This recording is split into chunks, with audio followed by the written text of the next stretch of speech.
Welcome to the Mum CEO podcast. I'm your host, Esther Roach. Join me as we explore the dynamic intersection of motherhood and entrepreneurship. From the challenges to the triumphs, we're here to unravel it all. Get ready for insightful conversations, practical wisdom, and a whole lot of inspiration. Let's embark on this empowering journey together. Hello and welcome to the Mum CEO podcast. I'm your host, Esther Roche, and today I'm joined by Peggy. Welcome to the show, Peggy. If you'd like to introduce yourself to the audience, please. Thank you, Esther, for welcoming me.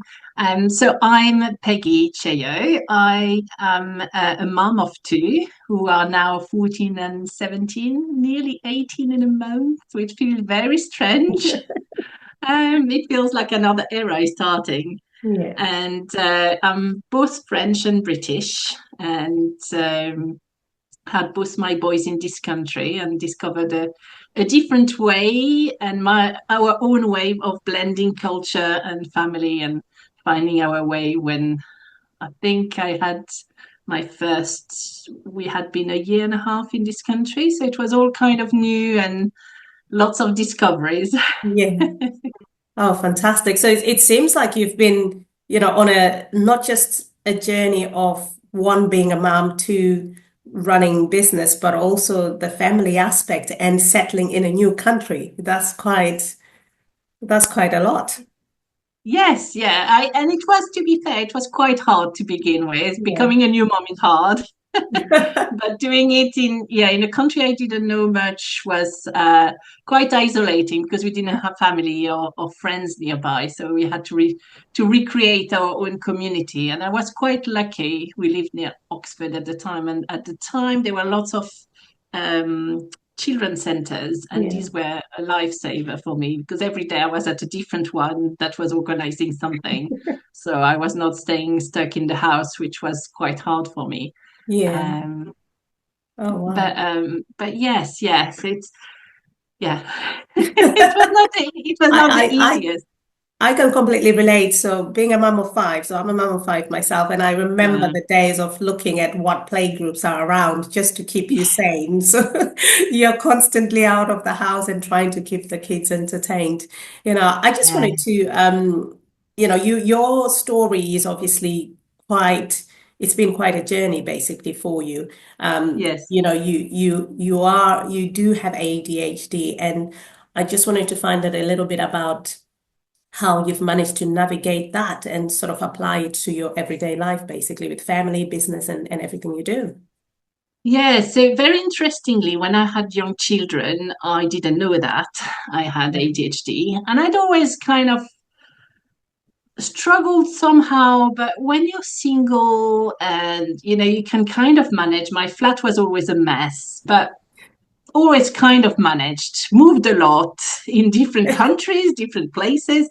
And then having the kids, that hit me hard. And especially after my second one, I was diagnosed with postnatal depression and really, really struggled a lot with just basic functioning and keeping the house going. And it's only I went through a few kind of cycles of going back down into depression. And after the third cycle, I was fed up of being given just antidepressants and CBT rounds with the NHS, and decided to go and see an hypnotherapist who just to try something different. I just felt like there was something I was missing.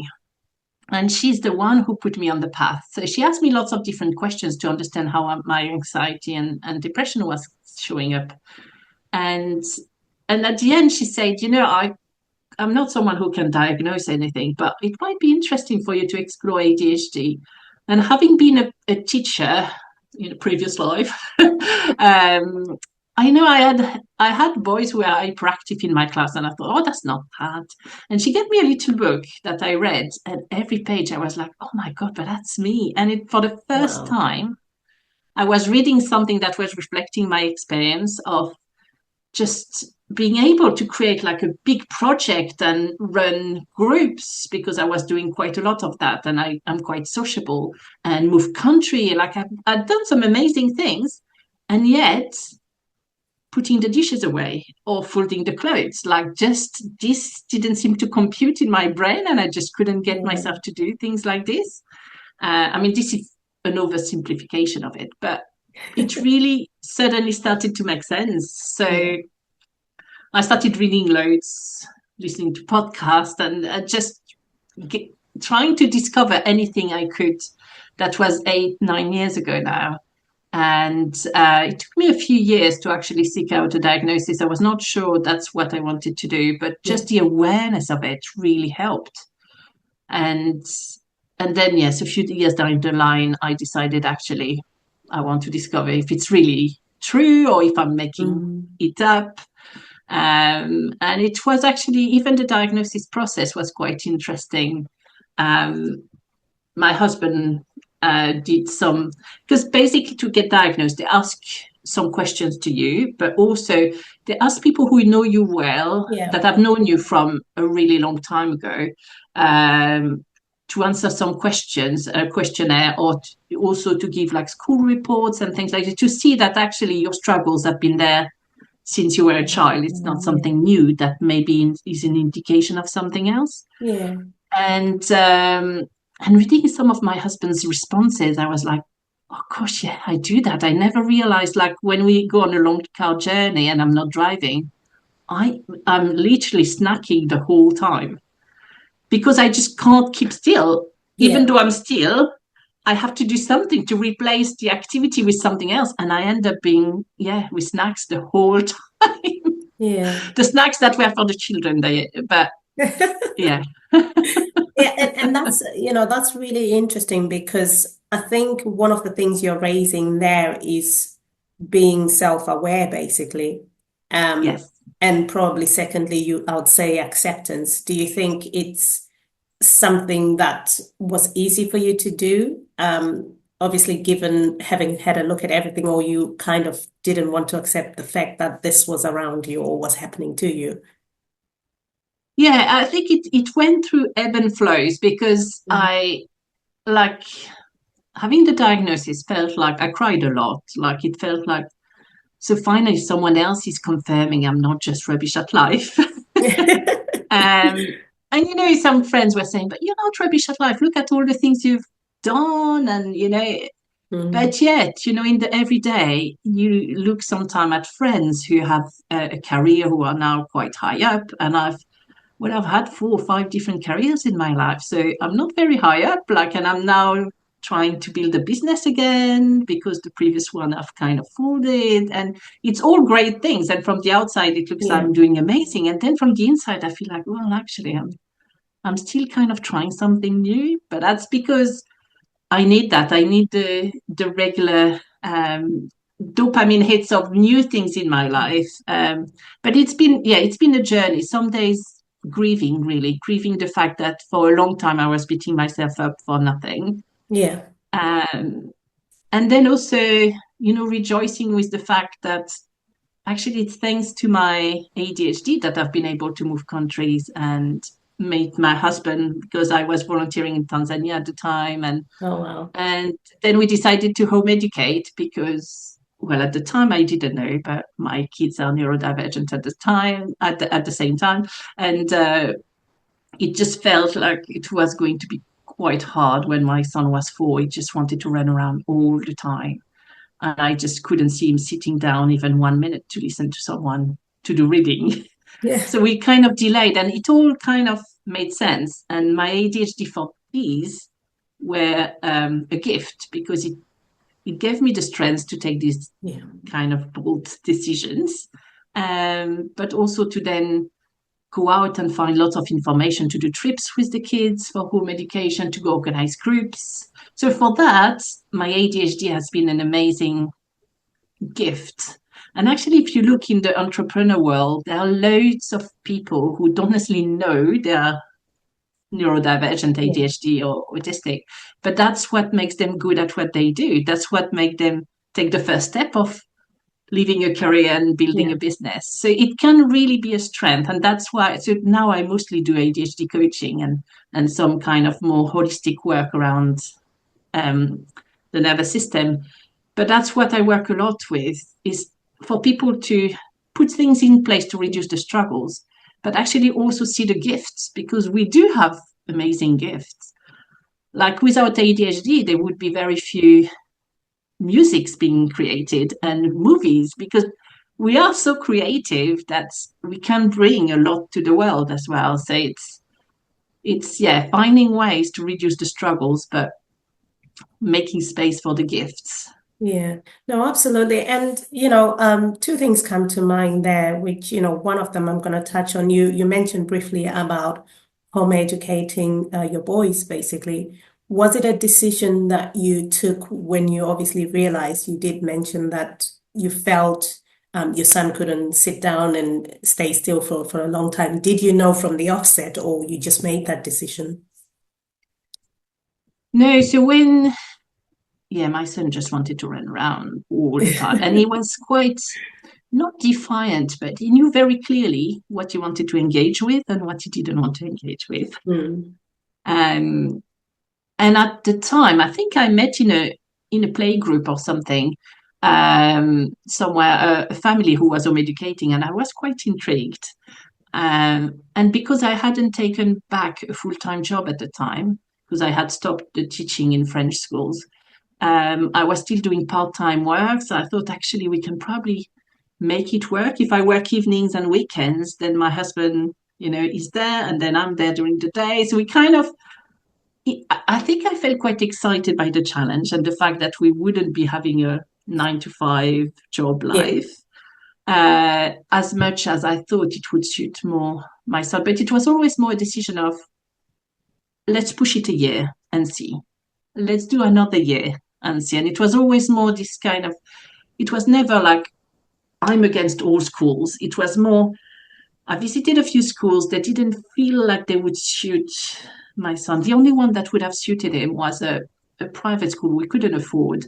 So it kind of, in a way, I feel like we kind of fell into it a little bit without taking a very strong decision.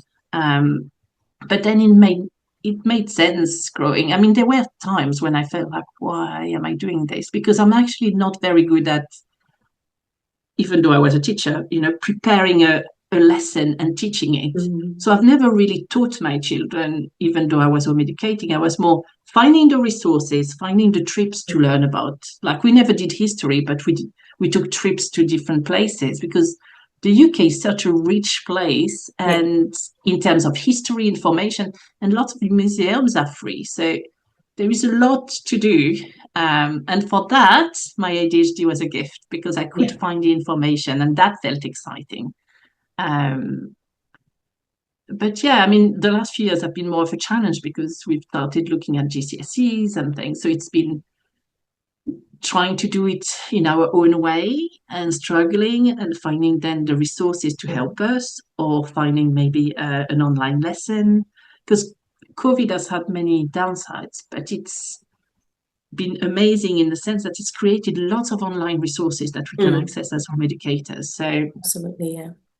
So yes, we've kind of found our way, and now my eldest is in college and seem happy with it. So we'll see. One step at a time. I always feel like no idea what next year will give, but No, and I think that's important as well, that you found your own way, because there can be a lot of noise from, society, and sort of certain things are sort of preset, that it's supposed to go like this is the normal way. But it's like, how do you define normal?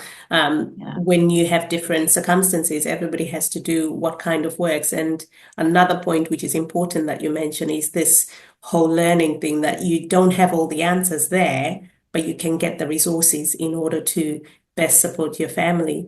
And that's so important. Yeah. And community, like finding the people who help you, build yourself up. So like for example, with ADHD, finding some ADHD groups online or in person, people who can, make you feel like, yes, I know what you're talking about. I had the same. But also like different communities, like finding the right networking groups has been amazing for me, because if I'm sitting alone at home, nothing is ever going to happen. No, No, that's true. Uh, And it's all the community, isn't it, which is so yeah. important. And in your experience, obviously, since you've been on this whole journey and then discovering that you do have ADHD, have you found there is like stigmatization or, has that not stopped you in achieving and kind of just progressing, really? I think I'm lucky in the sense that in the last few years, a lot more awareness has been brought. I mean, we talk a lot about neurodiversity, and sometimes people say, oh, it's like everyone has ADHD. And it's not that. It's just because for a long time it was misunderstood. We need to talk a lot about it. Yeah. And then it will, it will settle. Just like there are things, we might talk a lot about LGBTQ community issues, but that's because for so long we were not talking about it. We need to talk about it more. Yeah. There are loads of issues that are coming to the surface, and some people are fed up with it. But we do need to talk more about it now, so that actually it becomes normal to talk about it. When my youngest was diagnosed with being autistic, and when we had the appointment, I cried because I had a lot of stigma in my mind about autism, and I had to learn a lot around it. And I mean, back in France, there is still a lot more stigma around it, and it's sometimes it's tiring educating people around it because I'm not sure I fully understand everything around it. And again, with my son's diagnosis, there has been some time of grief. Oh, maybe we'll never achieve what I was. When he was born, we all create these dreams in our head. One day they will get married. One day, I don't know. And I don't know, will that happen? But actually, it might still happen. Like, it's not because there is a label that it means something is not going to happen. And actually, I mean, with autism, with ADHD, there is a lot of variable, and some people will struggle and have a lot of needs on one particular area and not another one. Just like, for example, some people who are considered geniuses, might be extremely good in their field and might have no social skills. They are very likely autistic. But does it matter? No, because actually they are amazing at what they do. I mean, as long as they don't struggle with their mental health because of, the different needs they might have. But I think that's my hope for society, is that we can grow a society where everyone is nurtured in whichever way they are. And some people say, oh, but that's what we already do, but not really, because we do have a school system that is quite close. And even lots of companies have a way of working that doesn't work for everyone. But when everyone understands better, actually, that doesn't work for me. Because with ADHD, I will have days when I will work maybe 10 hours, 10 intense hours, and then I will have 4 days when I do nothing. And I might have achieved in these 10 hours as much as someone would have achieved in 20 hours. So it's being able to be more flexible, and that actually benefits everyone. Just like so many people, and moms especially, benefited from being able to do hybrid working, and actually being able sometimes to work from home because there is this, I don't know, appointment you need to get your kids to, and then you can work a bit later. Like, flexibility, when it's well supported, can be really beneficial for everyone. So I hope it comes a bit more in the school system, because too many, especially secondary school, too many young people are really struggling, and it doesn't need to be like this. Like, many people could have an education, even though it might not look like doing 12 GCSEs at it's a 9 at 9s, and you can still have an amazing life. So I think it is coming, but there is more work. More work to be done. Yeah, I was just about to say that because, recently I have seen there is a lot of information going out there and a lot of awareness being raised around, neurodivergent individuals and stuff. And I think there is still quite a journey. There's still a lot more to do in order to support and best support all the people that are. At some point, I think you'll meet somebody who's got something, and it's how do you deal with that? How are they given a fair sort of, do people look at them in a fair manner? And like I said earlier about normal, how do you define normal, what is normal, because, what I think is normal might not be normal for somebody else and stuff. And it's kind of acceptance and seeing that we all have our differences and everything. So I just want to touch a little bit on, the work that you now do, just so that we, have a little bit of information on the kind of people you work with. What exactly do you do? And then let us know as well where people can find you if they want to work with you.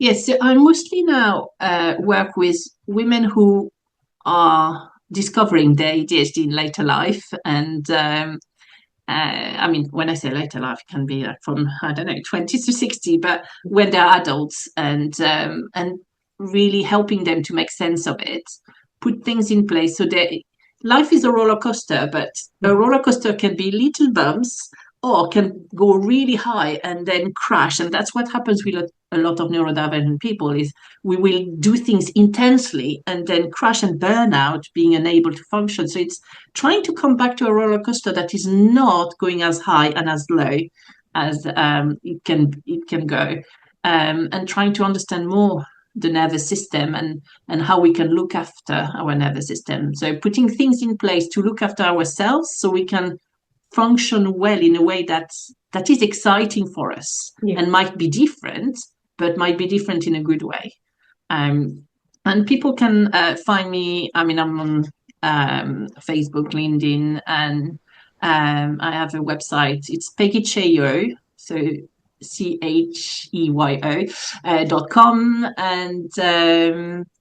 and yes, I do quite a lot of one-to-one coaching.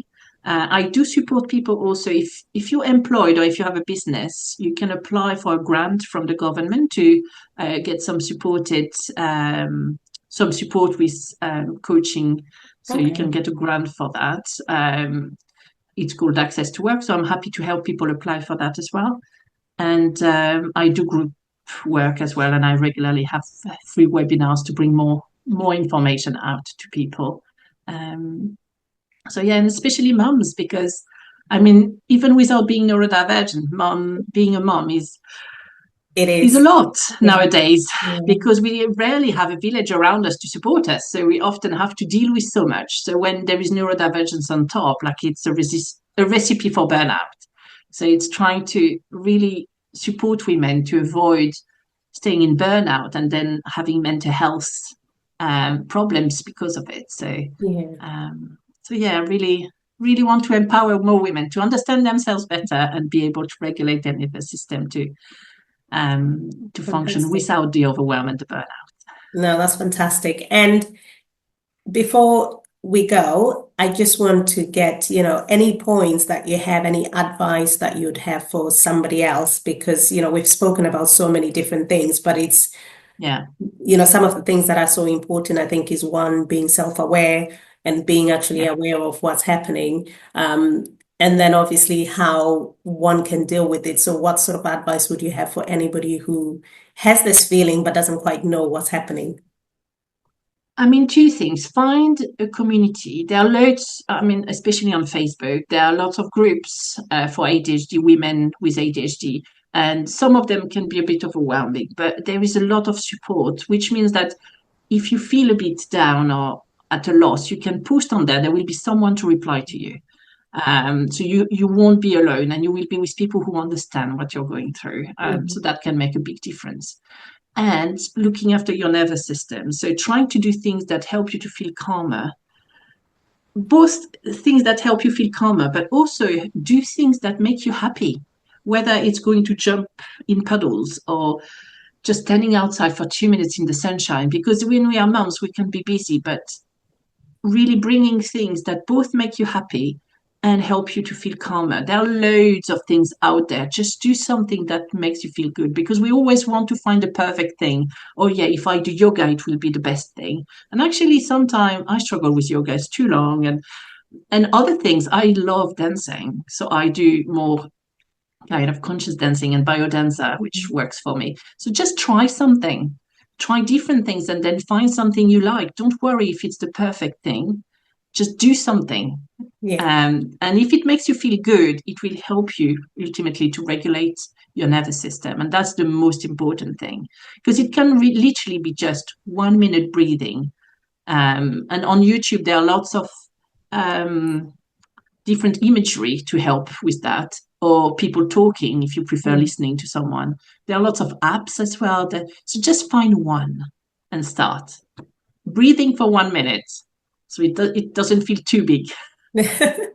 That's fantastic. That's brilliant advice. It's been absolutely lovely having you on the show, and thank you so much for sharing. Thank you for having me. No, you're very welcome. It's really interesting, and I think it's important that we share about, all this and sort of continue raising the awareness. So doing your little bit in supporting other people as well. So that's fantastic. Thank you so much. Thank you.